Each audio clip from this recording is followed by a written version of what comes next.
A very pivotal year in my research was 2011. And if you cast your mind back to that year, the reason that was such a key year is because that's the year we saw a number of massive brands fall prey to that law of entropy. In fact, in the space of 4 months, we saw 3 big ones bite the dust. We saw the demise of Saab Automotive go into administration, Borders Bookstore closed up shop, but the big one, of course, was Kodak. And even though we knew it was coming, it was a slow-moving train wreck. We knew there was no huge surprise. Like, the significance of that was massive because they were the Apple. Like, they were the Google of their era. And so looking at all these brands falling over in rapid succession, back in 2011, I embarked on a research project essentially to look at sort of what's going on here. And I spent the next 3.5 years tracking 500 brands and organizations right across the spectrum and looking at 2 questions. First question was, why do the mighty fall? Like, what's happening? Why are businesses losing their edge? And number 2, why do the enduring prevail? And if we look at that first question of why do the mighty fall, and Dean touched on this briefly in the opening of our session here. I mean, you think of how many brands have fallen. I mean, these are not all bankrupt at the moment, but a lot of them are. At least these are brands that are a shadow of their former selves. These are brands that used to be at the cutting edge, owned the game, and yet now are in many cases nowhere near the top of their game anymore. While it's interesting to look back at how disruption has played out, the far more interesting story is what's coming next. Like, if we look at the next 10 years or so, what are the key disruptions that as leaders you cannot afford to ignore? And I had a conversation recently with this guy here, a guy named Gary Hamel, who's a professor at the London Business School, and he just said something in conversation that really struck me, it resonated with me strongly. I thought about it afterwards. He said, the truth is you cannot outrun the future if you don't see it coming. But I want to look at, I guess, 4 forms disruption will take for you guys over the next 5, 10, 15 years at the outside. And I wonder, of these 4 forms, which do you think is going to be the biggest one for you? Perhaps it'll be a combination of them. Because the first form of disruption we're going to see in the next few years is in the form of wide-scale automation. Like the rise of the robots, the influence of artificial intelligence. And this is going to be massive. If you were to look at one technology that'll be a game changer in the next 3 decades, it's this. Of course, our computers are smart and getting smarter. The point at what they call the point of singularity, I don't know if you've heard that term before, that describes when computers become as smart as us.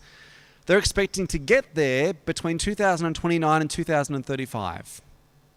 Like, that's interesting. What about when they get smarter than us?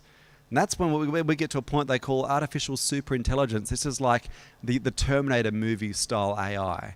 And they're expecting to get there at about between 2050 and 2075, somewhere around there. But even now, in the form of AI we're seeing, it's already changing the game for so many of us. I mean, the prediction in the next 5 to 10 years, and you've probably heard the data from Oxford University who looked at this, 47% of current jobs have the potential to disappear or to be automated within the next 10 to 15 years because of AI. And many of these jobs will be jobs that in the past you'd think, well, how could you possibly have a machine do this? But that's the nature of the technology we're seeing coming. And they're still arguing with that. McKinsey's have said it won't be as high as 47%. It'll probably be closer to 30%. But even McKinsey's, who are more conservative, their estimation is within a decade, 375 million workers globally will be displaced by AI. It's huge. And so as a leader, of course, we could talk about the impacts of this on society and the rest of it. But you think about, when we look at specific industries and look at how automation is going to play out, we could look at hundreds of different ways this is already playing out and will play out. But that's just the first form of disruption, is a form of AI and automation. You'll see some more of that tomorrow. The second form of disruption to keep a close eye on is in the form of unconventional competition. And can I suggest as leaders, this is the one that it's easiest to ignore and most dangerous to ignore. In fact, I often suggest to clients, if you want to understand disruption, don't sort of like reach for the telescope, like the long-range lens. What's coming 10, 15, 20 years out? That's of some value. The more important lens is the wide-angle lens. You need to keep a close eye on the periphery, left field, because that's where disruption tends to come from. This is how disruption happens. In fact, I was working with a bunch of optometrists recently. I said, as optometrists, and these are all the independent guys, I said, what are the biggest disruptive threats for you guys? And they said, well, it's easy, because we know like it's Specsavers, or it's OPSM, the big guys, or it's the boutique players like the Oscar Wileys and the Bailey Nelsons of the world. I was like, okay, I get that. But I said, how many of you have heard of a technology called Opternative? Now, there's a room of about 250 of them. 3 put their hand up. This is what's coming, and only 3 of you know about it. Now, right now, in fact, there was an article in the Wall Street Journal 4 weeks back about Opternative and a few other companies that are doing this. What Opternative does is it actually uses the camera in your smartphone, your tablet device, your laptop, to do a full eye examination from home. It's incredibly accurate. A trained technician with the benefit of AI does a diagnosis. They send your prescription back to you within a day or so. You then jump online and buy your frames, your lenses from wherever works for you, and they get delivered 3 days later. In 13 states now in the US, this is operating and is decimating the optometry market. Now, the smart optometrists saw this coming and started getting ready for it. A whole lot of them had no idea it was coming, and they've been hugely impacted. You've got a whole industry in Australia that are so focused on OPSM and Specsavers, they're missing this. Now, my question for you is, in your context, what's the unconventional competitor? Someone that right now is not on the landscape. You think, well, then they're not a threat. Maybe they've never even been in our industry, but they could be in the next few years. And my encouragement to you is stay alert. Because, as humans, what we tend to do is when unconventional competitors emerge, we dismiss them. We say, oh, that'll never work. We're the experts. We've been doing this for over 8 decades. No one's going to come in and take our business. But that's the very danger zone. That's when disruption happens, okay? Third form of disruption we're going to see in the next few years, and this is an interesting one too, is the form of the empowered marketplace. Your clients, your end users, the customer has more power than ever before, and it's going to grow. Now, they've, of course, got more options than ever before. They've got more information than ever before. But the big thing we've got to look out for, is they've got a voice. They've got a voice, which means they have more power to control your brand than you do. And it was interesting. We saw a big brand in the US learn this the hard way about 14 months ago. It was an airline beginning with the letter U. Any guesses which airline this might have been? Some of you remember this, United Airlines. I don't know how many of you were as shocked as I was when you saw this footage emerge of this guy getting booted off the United flight. Who was shocked when they saw this? I was like, are you serious? Now, the interesting thing is, this sort of stuff happens in America all the time. I mean, Dean just got back from the States a couple of days ago. I don't know who you flew with over there, but the reality, can't even see where he is. The reality is, US Airlines overbook flights constantly. They're not everyone's as good as United at beating their passengers up. I mean, they did a bang-up job here, okay? But what's interesting is this has gone on for years. What was different this time? What was different was 2 words: Facebook Live. It had been launched just a few weeks before this happened. And you had passengers sitting nearby this scene as it unfolded. They didn't just take photos or videos, they broadcast it to the world. And you saw the security saying, put your phones away, please don't record this, too late. That ship had sailed. And we saw within a few hours United's share price plummet. We saw within a day the call for the CEO of the company. That's the power of one consumer today. Respond well. You cannot control the market. When they speak, you've got to jump in and respond. And one of the most important tools for any business today is one like this one here. Mention.com is excellent. It's almost like a Google alert for when anyone mentions you in social media, LinkedIn, Twitter, Facebook. You get an alert so you can deal with it straight away and respond. Question, of course, is when your customers talk about you and write ratings about you, how do you respond? Now, this is why the customer experience, and that's one of the pillars you're going to talk about tomorrow, that's why it matters more than ever before. And yet many of us still, unless we're really conscious of it, can take customers for granted in some really significant ways, okay? All right, number 4, just very briefly, the fourth form of disruption is in the generational piece. Increasingly, your marketplace is going to be of a very different generation. It's a group we often refer to as Generation Y or the Millennials. And they're an interesting bunch. They're all grown up now. I mean, up to the age of 37 is the upper range of Generation Y. Don't send me an email. Don't call me, just send me a note on Facebook Messenger. That's how they want to be communicated with. I mean, any of you who've got Gen Y kids, you probably notice you call them, they don't answer. But you text them, they'll get straight back to you and they'll say, what'd you call for? Is everything okay? It's like, well, if you'd answered, you'd know. Okay, but there's this reticence to even use the phone. Now, when it comes to staff, it's interesting with Generation Y as well. We'll have a look at these 4 in a moment, but just to touch on the staffing piece, Gen Y will be 55% of your workforce within the next 7 to 10 years as well. And they're different. There's some great stuff. They're adaptable, flexible, all that cool stuff. But one of the biggest frustrations I find working with my corporate clients is they'll say, what is it with Gen Y? And they need to be thanked or congratulated for pretty much everything they do. There's almost an expectation when they arrive for work in the morning that you as the boss will say, oh my goodness, thank you for being here today. We're so grateful you've arrived. And employers are like, what the heck? I pay you to be here. Why do I have to thank you as well? And you do. There was a study done 2 years back asking Gen Y how often they wanted praise from their boss. Are you ready for this? 60% want you to thank them or praise them once a day. 35% said 2 to 3 times a day will be better if that's all right. And some of you, like the Gen Xers, you're like, are you serious? Once a year at the Christmas party is plenty. Shut up and do your job, okay? But there's this sense of neediness. Now, why? Remember, this is the generation who've grown up being told everyone's a winner. Every runner in the race gets a ribbon, told you're special, magnificent, all the sort of stuff they've been told their whole lives. And I remember speaking with the teacher once who said in her school, get this, they can no longer even use the word fail, ever. The term they now use is the term deferred success because it's seen as better for the student's self-esteem. So you can see, as this group come into the workplace, like managing them is a different story as well. So of these 4 forms of disruption, I wonder which for you is going to be the biggest one. In the couple of minutes we've got left, let's look at this whole theme of how do we gear up for change as leaders, particularly in the context of launching a new strategy. Like, what's the mindset required to be future-proof, if you want to use that term? And I showed you a collection of brands before that have seen better days. Have a look at this mob here. Of course, what's different about them is these are brands that have seen not just a couple of years or decades. Many of these businesses have been around for centuries. They've seen a whole lot of change and disruption, but have managed to stay in the game. They've had peaks and troughs, but they've managed to be enduringly relevant. So the question, of course, is what have they done? 4 things. And these are 4 things that are important, I guess, to frame up when you're thinking about the strategy for you guys in the next few years. Number 1, the first thing every one of these brands have done is they've realized the importance of digging the well before you get thirsty. In other words, preempt the changes that are coming. Do not make the mistake of waiting for them to hit and then reacting or adjusting. Because if you wait until disruption hits, you find yourself in survival mode, not strategic mode. It's easy to do, but it's so dangerous. I was doing some work with Toyota recently and learned that one of the ethoses in the Toyota business worldwide comes from their former global chairman, a guy named Hiroshi Okuda, who said this. He said, reform business when your business is good. In other words, while you've still got healthy market share, you've got profit margin to play with, that's the time to break your business model. Now, that might be the best time to reform your business, let's be honest. The hardest time to reform your business is when business is good. Because there's no pressure. It's like, hey, the platform's not burning, don't break it if it's not broken.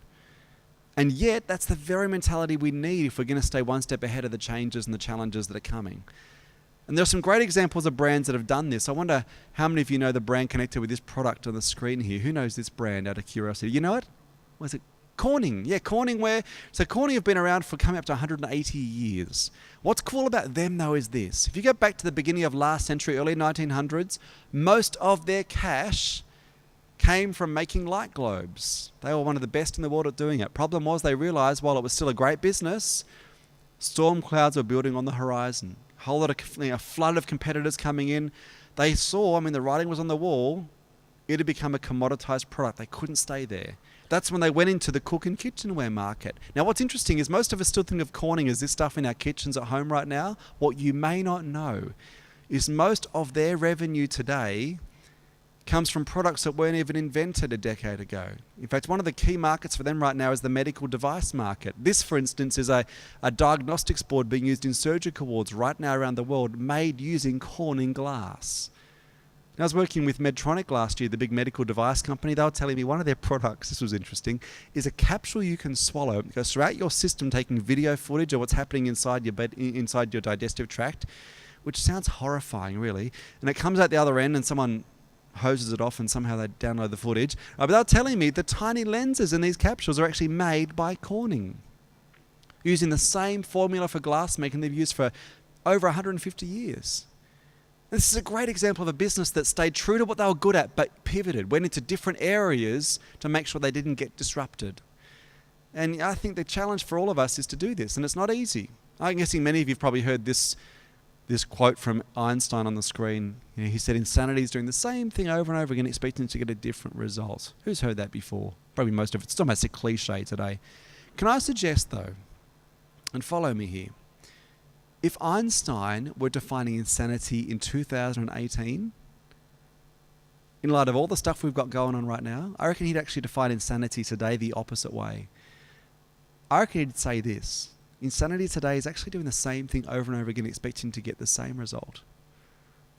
And what I mean by that is this: if you're using the same techniques, the same approaches, the same back-end systems, the same mindsets that you were using 5 years ago, expect them to be as effective and get the same results they were getting 5 years ago, you're going to be sorely mistaken. I mean, the market's moving on. Technology's changing faster than most of us would like. This is our challenge. You can't just do what you've done in the past expecting it to be as effective, even if it was great 2 or 3 or 5 years ago. I love this insight from the former head of GE, Jack Welch, who was famous for saying, the moment the rate of change outside an organization exceeds the rate of change within it, the end isn't far away. My question for you, and be honest, you look at your part of the business, your team, is the rate of change faster than what's happening around you? And it only has to be half a step faster, but you've got to be staying ahead. So that's the first key. Dig the well before you get thirsty. Number 2, second key is this. This is such an important one. You need to think revolution, not evolution. You know, most of us think of innovation as an evolutionary process, you know, continual process improvement and all that jazz. And that there's a place for that. But can I suggest that ain't going to be enough in the years ahead? It's just not. I love this insight from the former head of the business faculty at San Francisco University, Oren Harari, said this. He said, remember, the electric light never came from the continuous improvement of candles. Isn't that great? And it's so true. Didn't matter how good you got at making candles, how long they lasted, how good the light was, there came a point where a fundamental rethink in the way you made light needed to occur. Can I suggest there's every chance that that's where you guys are at right now? So many industries are. It's not just about tinkering around the edges, getting a bit more efficient, saving some costs here, increasing efficiency. It's about actually fundamentally rethinking the way you add value, the way you extract value. Your entire business model. This is difficult, but it's so necessary. Now, the first thing you've got to change, by the way, if you're going to have a revolutionary approach to business, you've got to change your mindset. That's the hardest thing, but the most important thing. And you look at a business that fell into this trap of having a fixed mindset about the way their market worked, and it held them back. And it's the great innovator Apple. Apple fell into this trap. It was interesting, a few years back when Spotify was first launched, Spotify and Pandora at the time, Apple did not react because their assumption was you should have to own the music you listen to. I mean, they'd bought out iTunes, they'd changed the whole game, but they still had a mindset you still need to own the tracks. I mean, this was around the time where the whole discussion was about should you be able to will your music library to your kids. Remember that whole discussion at the time? They were so fixed in this mindset you've got to own the music you enjoy. When Spotify came out and said, oh no, don't worry about doing that. Just pay us a monthly charge and listen to whatever music you want at whatever time you want. But Apple's mindset was fixed. It took them 2 years to get to the point where they were willing to overhaul their own business model and start with Apple Music. By that point, they were well behind. It was a catch-up game. Do you know, by the way, that they'll be shutting down iTunes in its current form in March next year? Do you know that? You will not be able to buy music from March next year onwards. That's how thoroughly they've reinvented that whole part of their business. But it took them a while because they got stuck in a mindset. My challenge is, and be really honest as a leader, what are some of the assumptions you need to challenge? Assumptions about the way your business works that used to be true 5 years ago but may not be now. If you're going to think in a revolutionary way, that's a shifting mindset's the starting point. Okay, number 3, third key is this. You need to focus on friction. Now, this is critical when you look at the whole theme of the customer experience, because you know what friction is? Friction's the stuff that makes it difficult for your customers to do business with you. Friction's the stuff that adds complexity, frustration, confusion, disappointment, and here's the kicker. The friction you are unwilling to address in the years ahead is the very stuff that'll leave you vulnerable to being disrupted. Because that's where a disruptor will come in and they go, well, we'll solve that problem for your client, and suddenly you're in catch-up mode. Great example of this is the example of this company here. Just out of curiosity, who's heard of TransferWise before? Who's heard of this business? Only a couple of you. Check this out. Anytime you're transferring money from one country to another, do not go to your bank. Do not. Okay? Don't waste your time or your cash. Use these guys. I've used them again recently. They're extraordinary. What's interesting about TransferWise is the genesis story, because it's all about friction. The 2 founders of TransferWise that actually worked at Skype. They were posted from Skype to the UK in London to open up the UK market for Skype years ago. They arrive in the UK and they discovered the first and biggest frustration of any expat worker, which is, how do I get my pay packet transferred from my home place to where I'm now working? Every single month, they had to ring their bank in Estonia, arranged for a physical wire transfer of their pay. It took 4 days to turn up, cost a whole stack of money in fees. The exchange rate was rubbish. And a few months in, they're like, honestly, what is the deal? Why is it so hard to transfer money from one country to another? Who's ever asked themselves that question? I know I have many times. So they ask this question. They go the next step. Okay, if we were to solve that problem, how would we do it? And this was the result. This is to make it very simple overview. This is a peer-to-peer platform where if I've got Aussie dollars, you've got pounds, I want dollars, you want pounds. Okay, we actually swap in real time. Almost no fees. And this is why I say don't go to the banks. Their exchange rate's rubbish. It takes you days to get the money through and it costs a whole lot of money in fees. These guys don't. And what's interesting is I was working with one of the banks a few months ago, and during the lunch break at this conference, I was chatting to the guy next to me at the buffet in the line. He's the head of currency exchange for this bank. And he sort of said it quietly. He said, you know what, the reality is we'll probably exit currency exchange as a business in about 18 months. I'll be out of a job. He said, these guys have changed the game so much we can't compete with them anymore. Now just think about that for a second. The banks could have built this. Why didn't they? Because they were loving friction. They were making a stack of money out of friction. They knew that we'd gotten so used to just bending over and taking it every time we wanted to transfer money. They're like, hey, you know what? That's the way it is. Customers don't want anything different, so we'll just keep raking in the fees until someone came along and said, we'll get rid of that friction. And then suddenly the banks were in catch-up mode. This is why identifying friction is so important. Can I suggest, by the way, the most important skill in identifying friction is a thing called empathy. Put yourself in your customer's shoes. What is it like to deal with you? Where are those pain points? Because if you can solve those problems, that's where the most powerful innovation occurs. All right, let's keep going here. Number 4. Fourth and final key is this. You need to foster healthy paranoia. Healthy paranoia. Now, can I suggest the most important thing for you to go into work each day is, in terms of a mindset, is you need to operate every day like you've got a target painted on your back, because you do. You've got competitors out there to get you. And the beauty of operating every day like you've got a target painted on your back is it tends to engender the two most important, postures or mindsets for being agile. And they both start with H. If you're writing notes, hunger and humility.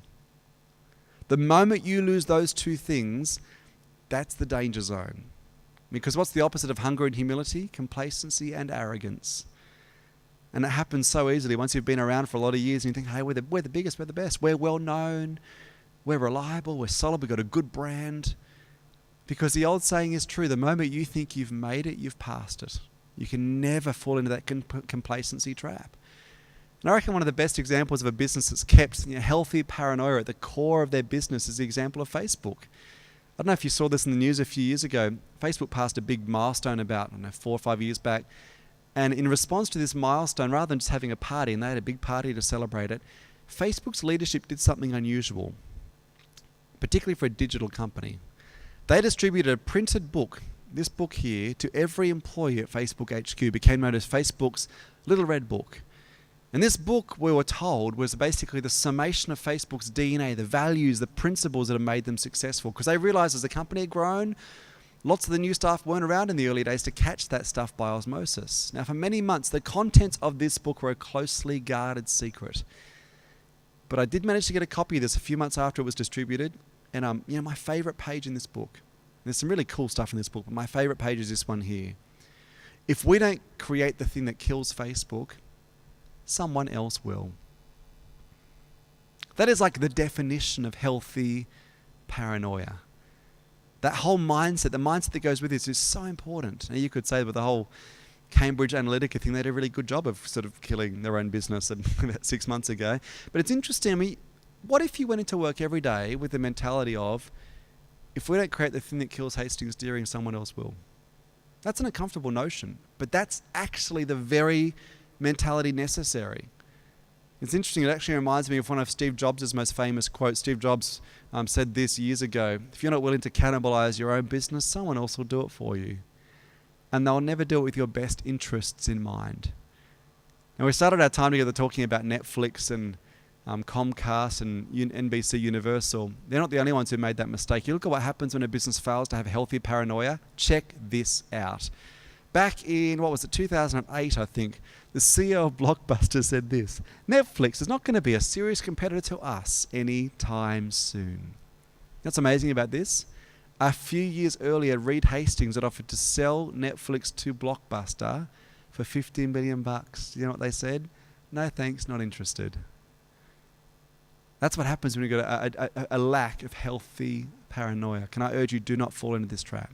Thanks again for the invite. Hope that was useful. Enjoy the night. Cheers.